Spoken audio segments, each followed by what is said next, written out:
I'm Chef Julia Dunaway, and I make whole food plant-based dishes I think you really like. I hope you do anyway. So today I'm going to be making some curry squash soup.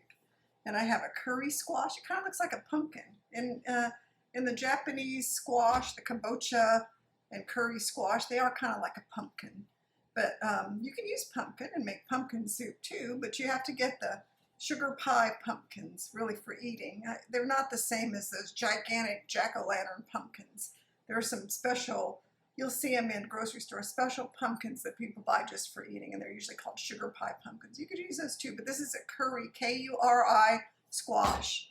And the first thing we have to do is cut it, and that can be a little tricky, so I've tried to make it a little simpler by cutting out just kind of around the stem, and that works really well because then you can get a grip on the pumpkin easier, the curry squash easier, and then you can start to see it kind of leaves this edge, and then it's a lot easier to handle than when you are just trying to cut it from nothing. But the easiest way to cut these things is to kind of let the weight of the squash start to crack it apart, really. And then it's a lot easier to get inside and cut it into manageable pieces. And we'll start cutting this into manageable pieces and get it here on my parchment lined sheet. And we'll get the seeds out and we'll get that going. So we'll get that started here in just a second. So while the squash is baking at 400 for about 35 minutes, I'm going to get some of the other ingredients going here. I've got half of a gigantic onion. Texas onions are big, and I'm going to chop it up, saute it with some garlic and some ginger. I'm just kind of throwing together a flavor profile that I like, because I like the simmered curry squash with a little bit of mirin, soy sauce, and a little bit of sweetness, which is the Japanese simmered kabocha squash type of a recipe. So I'm trying to combine my love of the Japanese simmered kabocha squash flavor profile and recipe with this similar curry squash and make it taste kind of like that. So that's why I'm putting in the ginger, which I don't usually use, but I'm going to add some ginger and garlic and also some other things later, a little bit of soy sauce. I've got some garlic already chopped up. I'll chop up some more. This garlic I got in Santa Fe, from the Santa Fe Farmers Market, and it's so wonderful. I wish I could have brought more home, but you know, I had limited space in my suitcase. I had a big bag of it. I thought, if they search my luggage, they're going to find this giant bag of garlic and wonder, who is bringing garlic? Me. Because it's so good. Fresh homegrown garlic. If you've never had it, until I started using it, I didn't realize how great it was. So I just kind of crushed the garlic with my hand to get the peel to come off, and it's a lot easier to handle. And with the ginger, all I'm going to do with the ginger is I'm going to grate it, because grating ginger makes it taste so much better in a dish to me than having big chunks of ginger. I'm not a fan of biting into a big piece of ginger. It's like too strong. So I'm going to get this about a teaspoon and a half of grated ginger into these ingredients. And that's going to give it a really good flavor, I think. All right. And so what I do is I just grate it on here and then slap it down on the cutting board. And then I have my nice teaspoon and a half, approximately, close enough, of ginger. Slap it in there. And then I'm just going to let this cook for, maybe 7 or 8 minutes to get the onions to soften up a little bit and to, release some of the flavors here, get them to caramelize a little bit. I'm not even going to use any liquid unless it starts to stick to the pan, then I'll splash a little water in. And once this is done, pretty soon I can bring in the squash, add that to this along with the other seasonings, and then we can really make the soup. I can't wait. Okay, so I just got this out of the oven, and I have to confess it cooked at different times. So for example, the skinnier pieces took less time, but like this piece had to take a lot longer. And I started out at 400 after 35 minutes, about 30 minutes actually, I saw they were getting a little dark. So I turned the heat down to 375, and I took out the skinnier ones, the smaller pieces that were already done, and I left the bigger pieces in that look like this and let them continue cooking. So some of them took another 10 to 15 minutes. So don't be in a big hurry to do this. You've got to make sure the squash is cooked, or else it's just going to take forever if you had some raw pieces in here and some cooked pieces. So I've already kind of started doing this. What I'm doing now is I'm just taking the squash off of the skins and putting it in my pan. It's not going to take very long. Now, you know, some people will say, oh, they eat the skins and all, and that's great. You can definitely eat curry and kabocha squash skins. I'm not the biggest fan of that. I think they're a little bit too hard for me. But if you like them, you know, eat them. But realize I don't think they're going to cook well in a soup. I don't think they're going to dissolve the way you want them to. So, you know, I wouldn't do it. But if you're just going to eat it, I mean, you could come back here and just eat these little pieces of skin if you wanted to. I'm sure they'd be great for fiber. I'm probably not going to, but you could. I'm just going to take them all off of here. And then, even though this is all cooked, we're going to add some vegetable stock and cook it for about 20 minutes because we want all the flavors to kind of develop. So in some recipes I've seen a while back, I've seen other people, they have different ways to do this. They might just put all these in a blender and they don't even do any more cooking with the stock. So, you know, you could also do that. That's not the way I do it. I do it, ooh, this one must have been one of the latter ones I took out. It's kind of hot. You have to let this cool for a couple minutes too. You can't just take it right out of the oven and start holding it in your bare hands. This has been sitting out of the oven for a few minutes. But it smells delicious. It tastes delicious. I took a little bite of one of the pieces just to taste it. And what made me decide to make curry squash soup to begin with is I made curry squash simmered Japanese style on my TikTok channel, Facebook Reel, whatever, Instagram Reels recently. And when I tasted the curry squash, and I've tasted it before, but I didn't remember it being quite so creamy. And I thought, man, this squash would make such a good soup. It's so creamy. And it's milder tasting than kabocha. There's just something about it that was so good. So that's what prompted me to make this. Okay, so I've got it all out of here. I've got it in my pot. And then I'm going to go ahead and turn this on. Oops, might as well get the right burner. And I'm going to add, there it goes. I'm going to add 2 cups of vegetable stock. This is one that I've purchased, and I'm going to wash my hand because it's covered with squash. It's got to turn orange. I purchased that stock, but you know, I highly recommend you make your own stock. It tastes better, and it's better for you if it doesn't have a bunch of salt in it. I try to water it down a little bit and use like less concentrated stock. If I buy stock at the store that has a lot of sodium in it, more than a couple hundred milligrams per cup, then my trick is to use half water and half stock so you don't have quite as much. Okay, so I'm going to bring this to a boil, let it simmer for 20 minutes. I'm going to run and get my immersion blender, and then we'll add a few more seasonings and I'll blend it up and we'll taste it and see what it tastes like. I think it's going to be good.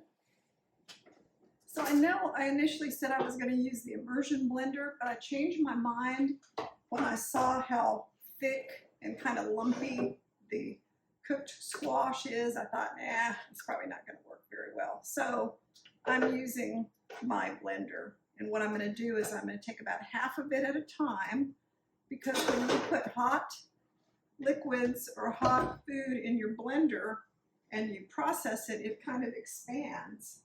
And it can get kind of, you know, dangerous. So what I like to do is fill it only half full, and then I cover it up, because if it does kind of pop off, I don't want to be covered with squash, and I'm going to start it on low. So I'm going to start it on low. I'll put it here where you can see it. I don't immediately start it on high. I start it on low, and then I increase it and I kind of tamp it down as I'm going. Check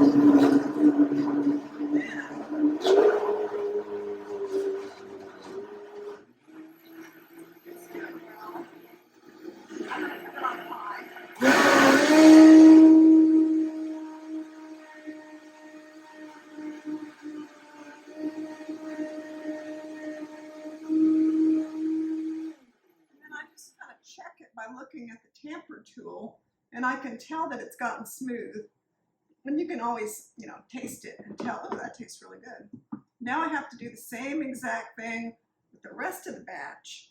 So do it in 2 steps. Don't try to rush it, because I have witnessed an exploding blender when somebody overfilled it and then turned it on like a high level, and boy, that was a big mess. So don't do it that way. So we're going to finish processing this and get it back in the pot.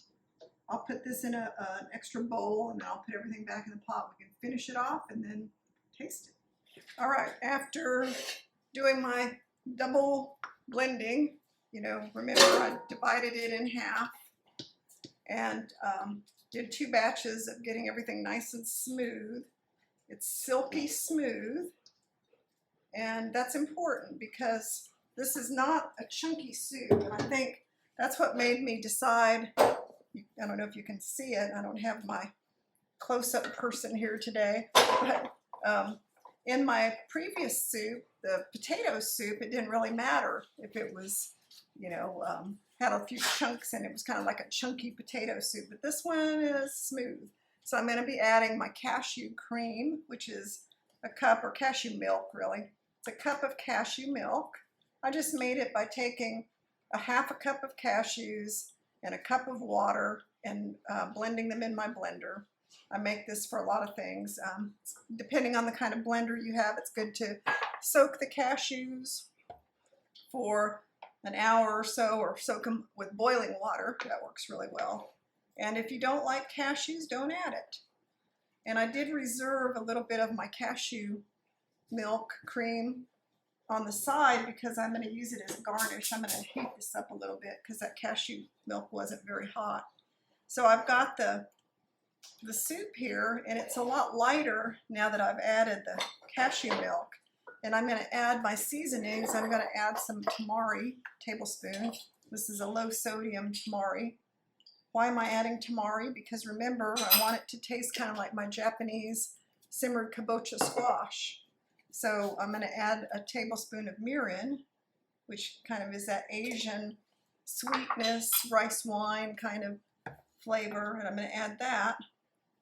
And that's also going to give it this little bit of the flavor that I get in my simmered kabocha squash, which is what I'm looking for.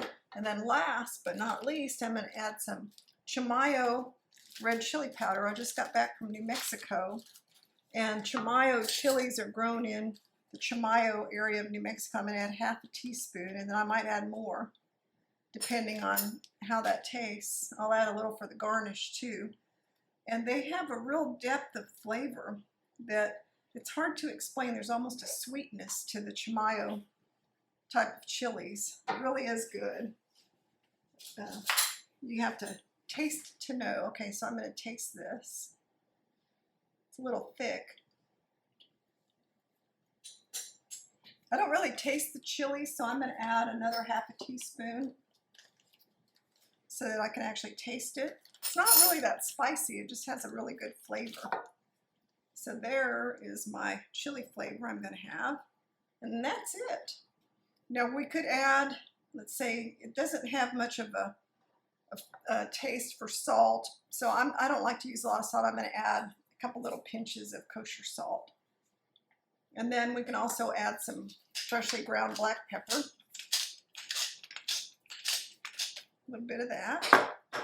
And then it's ready to serve. So I'm going to turn the heat off of it. Get a serving spoon.